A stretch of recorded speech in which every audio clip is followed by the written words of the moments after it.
una charla, he preparado los primeros 5 o 10 frases para arrancar. Se me han olvidado. He visto la mona y se me han olvidado. Pero bueno. He estado dándole vueltas a ver qué os voy a decir, qué os voy a comentar. Y mi único objetivo es ponerme en vuestros zapatos, por lo cual me tengo que salir de los míos, porque tengo 46 años y claro, a mí ya vuestra edad me queda muy lejos, ¿no? Y mi único objetivo es deciros cosas que a mí me hubiera gustado que me hubieran dicho con vuestra edad. Yo con vuestra edad era una persona muy despistada, buen estudiante, me gustaba pues estar con amigos, estar en la calle, muy vivo, bastante... hacía deporte, siempre he sido deportista.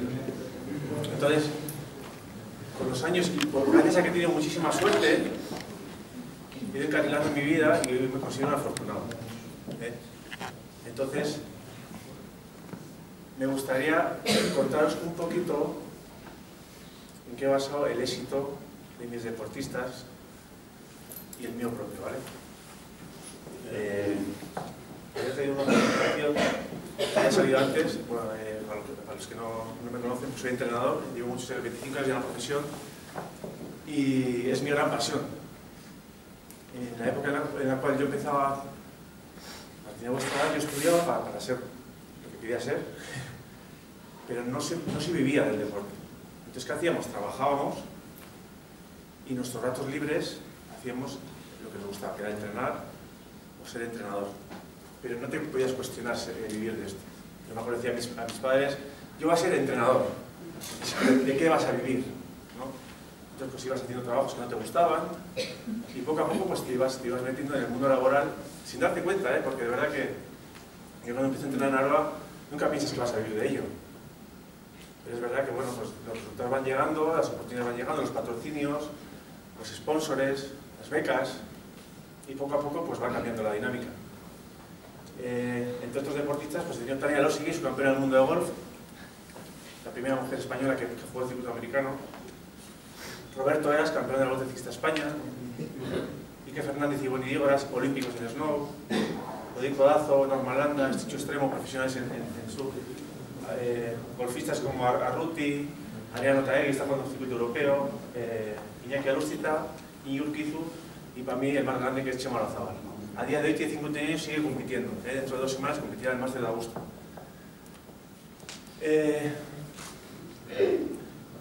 El estar con ellos día a día, el ver cómo sus sueños se van cumpliendo, el ver cómo se comportan, el comprobar su actitud, me ha enseñado muchísimo. Me ha enseñado muchísimo. Y es un poquito lo que me gustaría transmitir hoy en mi charla. Porque estas personas se convierten en ser personas anónimas, personas normales, corrientes, en grandes estrellas del deporte, en grandes profesionales, en referentes. Entonces la charla va a ir un poquito de eso.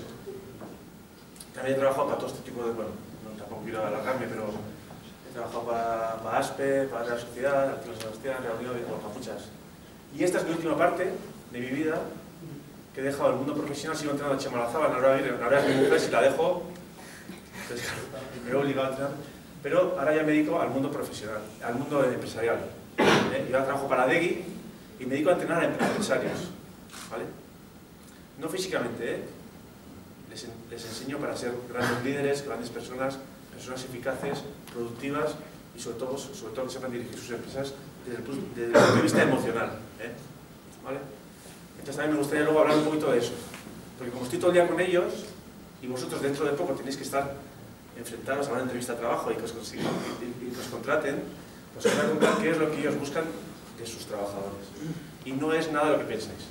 Eso de la explotación y la esclavitud y todo eso es de otra generación. Ahora todo ha cambiado mucho, la nueva cultura de la empresa está pegando fuerte, las empresas saludables son factores y cosas que se dicen en el día a día, los empresarios que ya están más concienciados, los tiros van por ahí. Entonces yo lo primero que quiero deciros es cómo os veo yo a vosotros. Yo os miro y os veo bellotas, ¿vale? Entonces, ¿por qué os veo como bellotas? Porque creo que tenéis dentro todo lo que necesitáis para convertiros en grandes robles. Eso es algo que yo he aprendido con mis deportistas. Que ellos han llegado a lo que han llegado porque han sacado lo que tenían dentro, no porque han entrenado conmigo. Yo he entrenado a muchísima gente, y gente que no ha llegado a nada, y gente que ha llegado a muchísimo. La diferencia es porque algunos han sabido, día tras día, a través de una buena estrategia, una buena actitud, perseverancia y muchísima pasión, conseguir cumplir sus objetivos. Entonces yo veo como bellotas, lo tienes todo dentro, ¿vale? También hay otra visión que me gusta mucho, es veros como hogueras que hay que prender.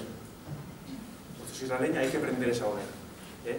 Para que deis calor, para que deis luz, ¿de acuerdo? Lo que nunca os veréis como cajas vacías que hay que llenar, que es un poco como nos educan, ¿no? Nos ven como cajas vacías que hay que llenar de información, de actitudes, de conocimientos, de un montón de cosas. Yo nunca os veré así, ¿vale? Me niego a verlo así. Entonces, hoy día ya se sabe, está Howard Gardner, que ya hizo unos estudios a finales de los 80, a principios de los 90, en los cuales se sabe que hay muchos tipos de sabiduría. La más valorada, la que tiene más prestigio, sin duda es la lingüística o la matemática o la lógica, ¿no? Que son las que se inculcan en el sistema educativo. Pero hay muchísimas más. Yo no valía para estudiar, yo no valía para aprender idiomas, yo no valía para matemáticas, yo no valía para eso. Pero por suerte para otras cosas sí valía. Y lo mejor que nos puede pasar en esta vida es que en el transcurso de esta vida venga alguien por detrás, nos toque la espalda y nos diga: ¿te has dado cuenta que eres bueno para esto? Yo tuve esa suerte. Por mí mismo no lo había descubierto. Se llama Vitaly Petrov, todavía vive, un entrenador ruso, que cuando me conoce me dice: tú tienes algo especial para entrenar. Ojalá te lo dice el mejor entrenador del mundo, pues te lo crees. Y a partir de ese momento cambia mi vida, cambia mis perspectivas, cambia mis objetivos, tengo un propósito por el cual vivir y lucho por mi objetivo y por mi sueño. Y a partir de ahí pues empiezan a ir bien las cosas. Porque anteriormente yo había trabajado de repartidor, de guarda jurado, había trabajado de pinche cocina, había hecho miles de trabajos nutricionales. Yo le llamo trabajos nutricionales, son trabajos para comer.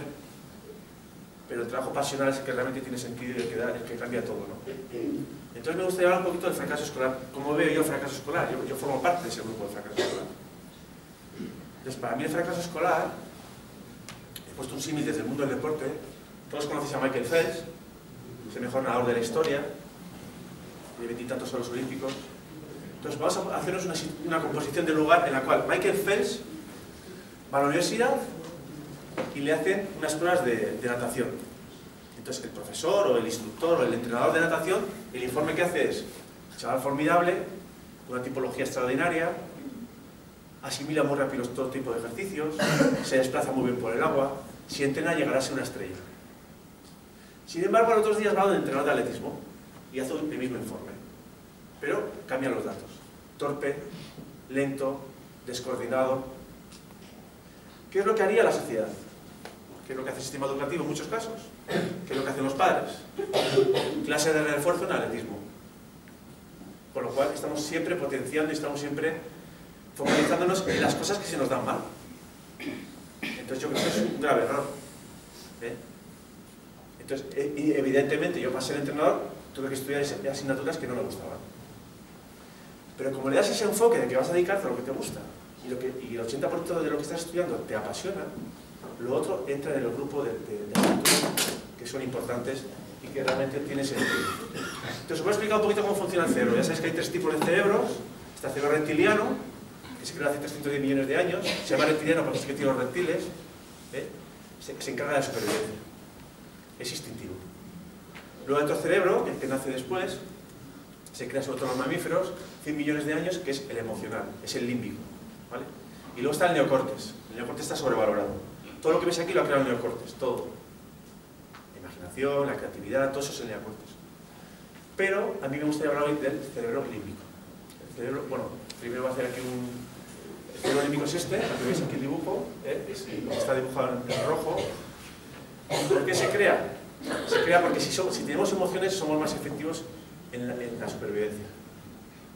Antiguamente, si yo, por ejemplo, me ataca un león y yo genero una química, endorfinas, adrenalina, dopamina, serotonina, a través de las emociones, de la rabia, de la furia, del peligro, todo eso, con esas emociones yo soy más certero, soy más hábil, tengo más agresividad, entonces puedo sobrevivir mejor.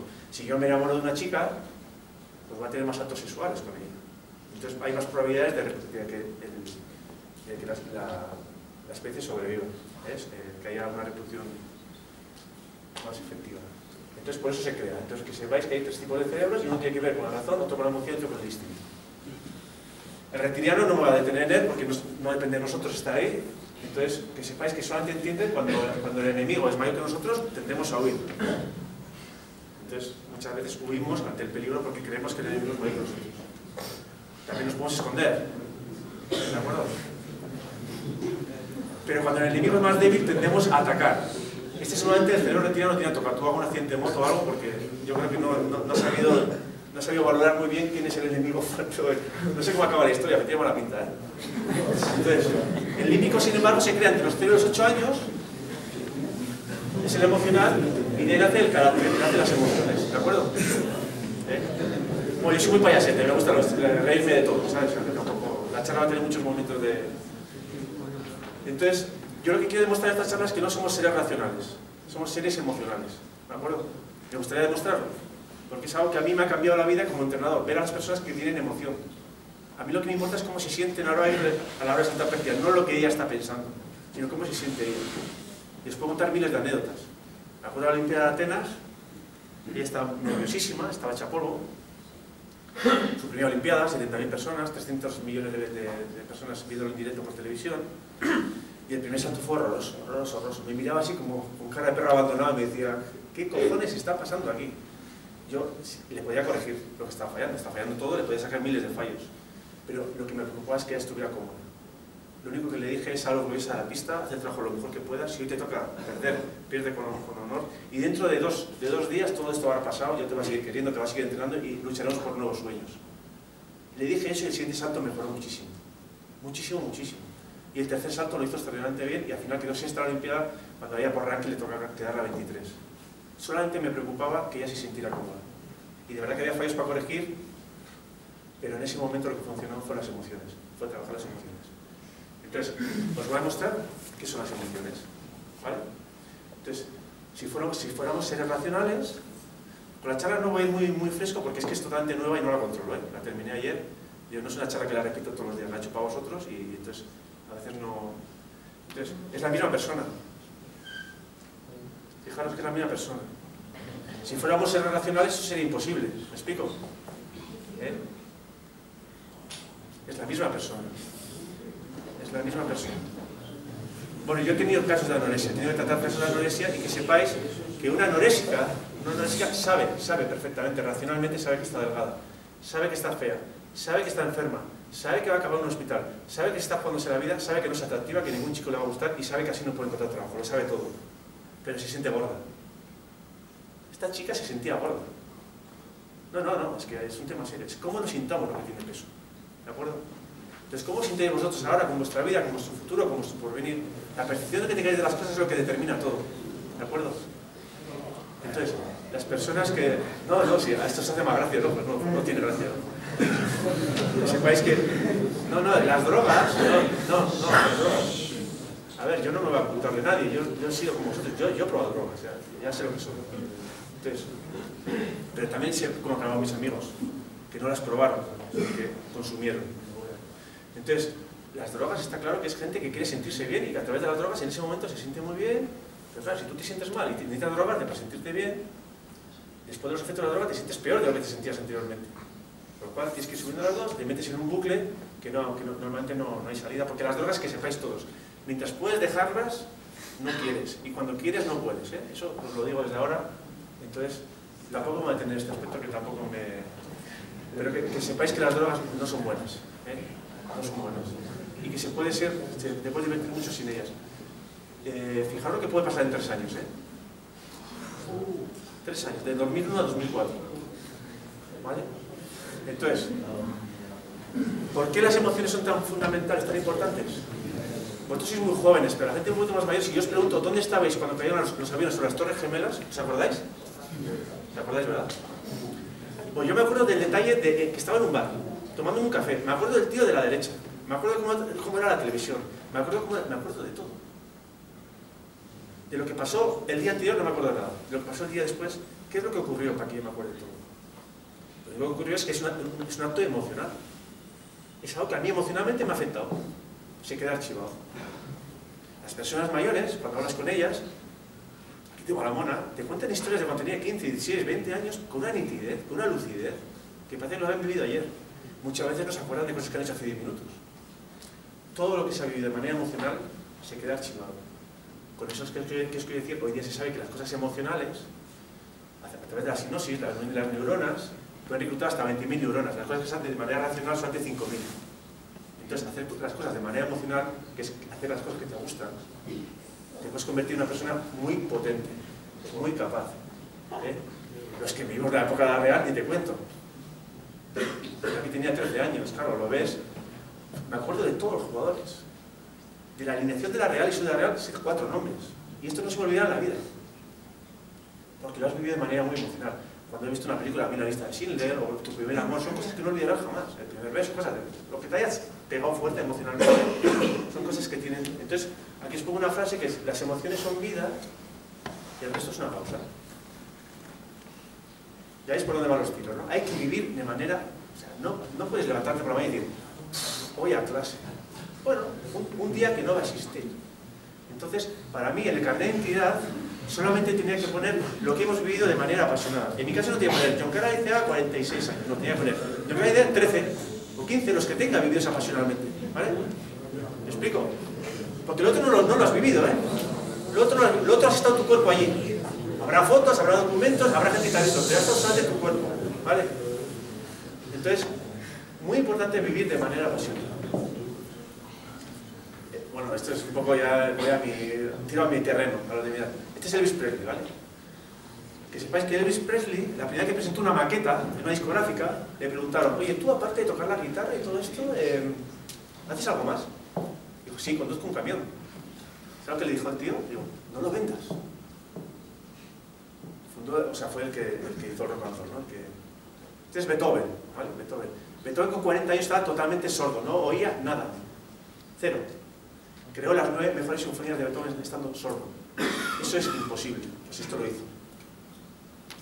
Spielberg intentó entrar 4 veces, este forma parte de la gente que fracasó en la escuela. Fracasar en la escuela no es fracasar en la vida, ¿vale? Ojo. Pues él 4 veces en la escuela de San Francisco de audiovisuales y cinematografía intentó entrar y no le cogieron. ¿Cuánta gente entró a la primera, sacó grandes notas y nunca ha hecho una buena película? Este ha hecho las mejores películas de la historia, por lo menos las de más dinero. A día de hoy gana 7.000 millones de dólares él solito. Entonces es un tío que... Pero bueno, que sepáis que él con 8 años ya hacía películas, ¿eh? Él con 8 años era Boy Scout y ya le pidió al Ranger, ¿no?, de los Boy Scout, a ver si con su cámara de Super 8 podía hacer una película. Era su gran pasión, era su porqué vivir a hacer películas, ¿vale? Hay más ejemplos. Disney dibujaba en la contraportada de un periódico unas viñetas y le echaron porque no era suficientemente imaginativo. El hombre que hizo hablar a los animales. Ningún animal había hablado hasta que llegó Disney, ¿eh? O sea, él fue el que hizo hablar a los animales.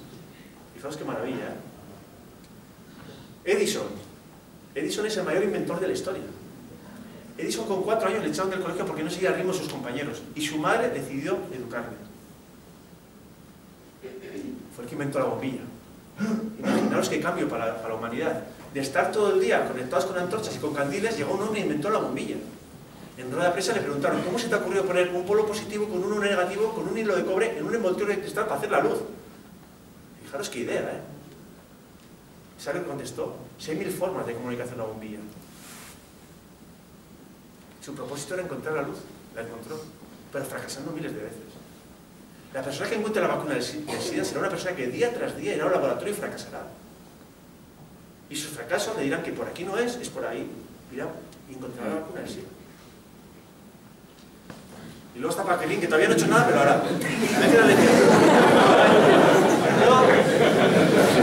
A ver, esto es una cosa mía, ¿eh? El tío se lo está currando, ¿vale? Si dentro de 20 años es una estrella o es un crack, acordaos que yo ya lo había visto. Entonces, yo creo que para mí la vida es un poco esto, ¿no? Puedes tener ideas, idiomas, pensamientos, conocimientos, proyectos, máster, puedes tener títulos, puedes tener todo. Sin esto no anda. Es una foto que saqué en vacaciones en Pakistán y me viene, o sea, la vida y dice, esto es la vida. La clave está aquí, esto es su rollo. ¿Vale? Entonces, que sepáis que vuestro potencial no está en la cabeza, está 4 palmos más abajo. Si cogéis vuestra cabeza, lo podéis medir, es 1, 2, 3 y 4. Aquí está. Eso es lo que marca la diferencia. La pasión, el interés, las ganas, el empeño, todas esas son las cosas que cambian el sentido de las cosas. Entonces, el fracaso es vital. La gente fracasa o se le sale mal algo y automáticamente tira su vida por la borda. Hay gente de mi edad que los enterraremos dentro de 40 años, pero ya están muertos. No, es que yo ya no, es que yo ya con mi edad me han echado mi empresa, ¿yo qué voy a buscar ya con 40 años? Tío, por favor. Hay gente que ya está muerta, van como zombies ahí. No, porque se han muerto ya, ¿sabes? Han muerto. Entonces yo creo que en la tumba, cuando nos entierren, había que poner 3 fechas. ¿Cuándo hemos nacido? ¿Cuándo hemos muerto? ¿Cuándo hemos dejado de respirar? Pero ¿cuándo hemos muerto? Morir no tiene que ver con la respiración, tiene que ver con la actitud, tiene que ver con otro tipo de parámetros, ¿vale? Entonces, no sé qué idea se me ocurre, porque hasta ahora todo está como muy esto. Yo se lo puse así para reflexionar un poco, a ver. Esta chica, por ejemplo, que es de vuestra edad, ¿qué le ocurre? ¿Qué necesita? ¿Qué creéis que necesita esta chica? Decidme, entiende. Decidme, ¿qué necesita? A ver. Necesita cariño, a ver, ¿qué más? Que se acaben los exámenes, más. Motivación. Motivación, más. Más. Dinero, vale, dinero. Más. Más. Más tiempo libre, vale, bien. Vacaciones, bien, va. ¿Qué más? ¿Qué más? Que la ayuden, vale. Fijaros, todo lo que ha salido aquí tiene que ver, escucharos, es una persona que está triste. Seguramente todo lo que habéis pensado tiene que ver con algo que os falta a vosotros. Porque os habéis visto reflejado en esto. Pero lo que quiero que os deis cuenta, no, es que claro, hay gente que me ha dicho, le falta cariño.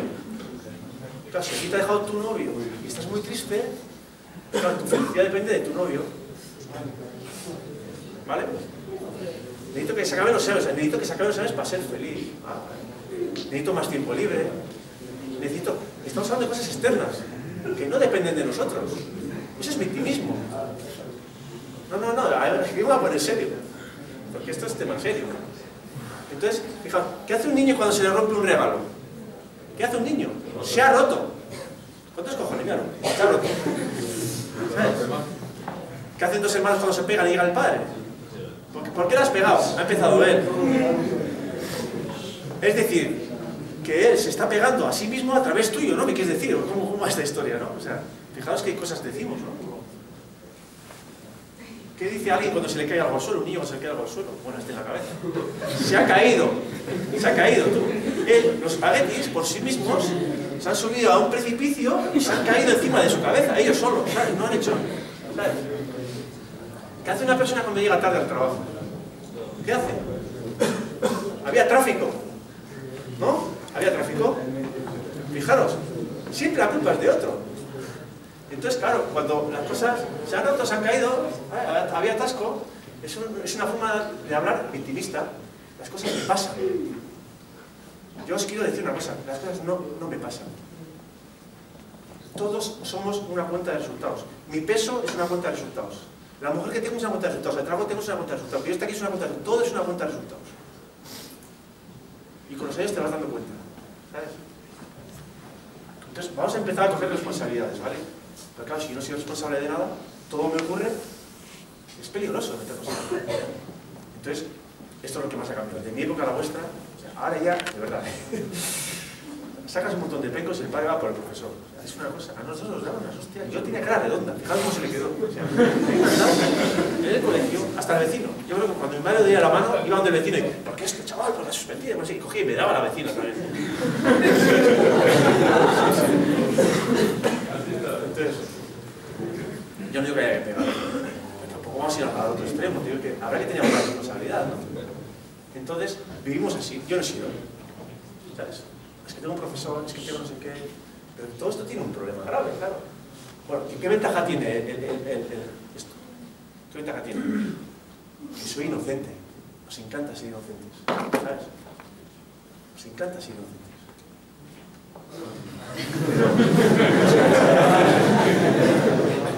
Ser inocente, para mí tiene un duro precio, ¿sabes? Ya que mientras soy inocente, también soy impotente. ¿Entendéis? Mientras soy inocente, también soy impotente. ¿Cuál es vuestra historia? ¿Cuál es la historia que vais a contar? Ahora, a vuestros amigos, luego a vuestra mujer, luego a vuestros hijos, luego a vuestros hijos. ¿Qué historia vais a contar? Porque eso es una cosa que me queda. Cuando tú no formas parte de la culpa, del problema, ¿sabes? Tampoco vas a formar parte de la solución. ¿Os dais cuenta de eso? ¿Os dais cuenta de eso? Es que el problema está ahí. Si tú no tienes culpa de nada, si tú eres inocente, nunca vas a formar parte de la solución. Y eso es una tragedia porque te cargas tu vida, chaval, te cargas tu vida. Entonces, ojo con vivir en la queja, ojo con vivir en el lamento y ojo con vivir en el victimismo. Hay que evitar a todas luces eso. Por mucho que el victimismo sea un choque, ¿vale? Hay que tener mucho cuidado con estas cosas. Hasta que no asumimos la responsabilidad de todo, no somos dueños de nuestra vida. Somos un mero animal. Los animales son así. Hay que aprender de los errores, hay que aprender de nuestros errores. Muchísimo. Para ir poco a poco dándole forma a una vida que nos convenzca, que nos llene, que nos haga sentir bienestar, que nos haga sentir orgullosos, que nos haga sentir un montón de cosas que la verdad que merecen la pena. ¿Vale? Entonces, eso es muy importante. Es un mensaje que quería transmitiros, que en vez de hacer así para yo soy inocente, hay que hacer así para ti.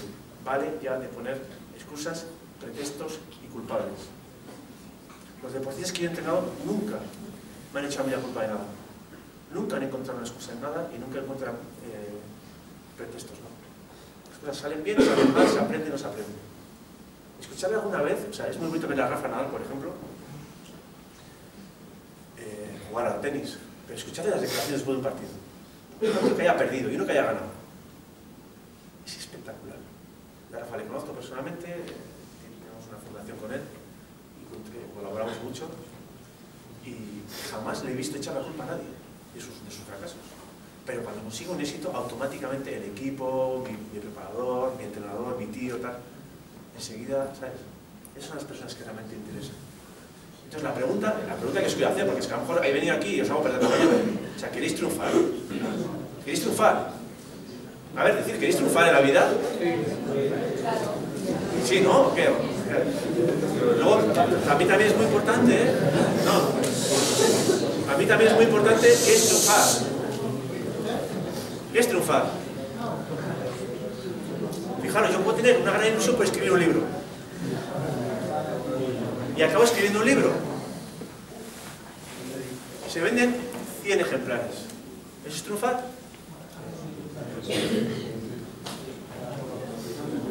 En cambio, otra persona que hace un bestseller y vende millones de libros. ¿Quién ha triunfado más? Socialmente triunfaba el otro. Pero es que está el triunfo social y el triunfo personal. Que a veces son lo mismo y a veces no tienen nada que ver. ¿Me explico? Yo he puesto haciendo algo. Mi trabajo, he venido echando por eso, es que mi trabajo es ser preparador físico. Ahora es verdad que estoy en ADEC y tengo otro tipo de... Pero mi trabajo es ser preparador físico. Aparentemente, para un padre, prefiere que sea abogado, arquitecto, ingeniero, un astronauta. Pero si yo he triunfado personalmente, ¿qué más me da el triunfo social? Yo vivo con gente muy famosa, con gente que hay momentos de su vida que tiene como guardaespaldas, como Chema Olazábal en Inglaterra, cosas así. Ellos no son felices porque tengan muchísimo dinero y sean muy famosos. Son felices porque están haciendo lo que les gusta, lo que les llena, lo que les satisface. Entonces, el consejo que os voy a dar es que tu futuro depende de tu actitud. Y lo sabes. Entonces, el consejo que os quiero dar, eso es un consejo que os quiero dar. Y la charla va por ahí, ¿vale? Entonces, tengo una buena noticia y una mala, ¿vale? Sobre el talento. ¿La buena o la mala primero? La mala, la buena. La buena. La buena es que todos tenéis talento. Todos. Todos tenéis talento. Hasta yo tengo talento. La mala es que no todos tenéis el mismo talento.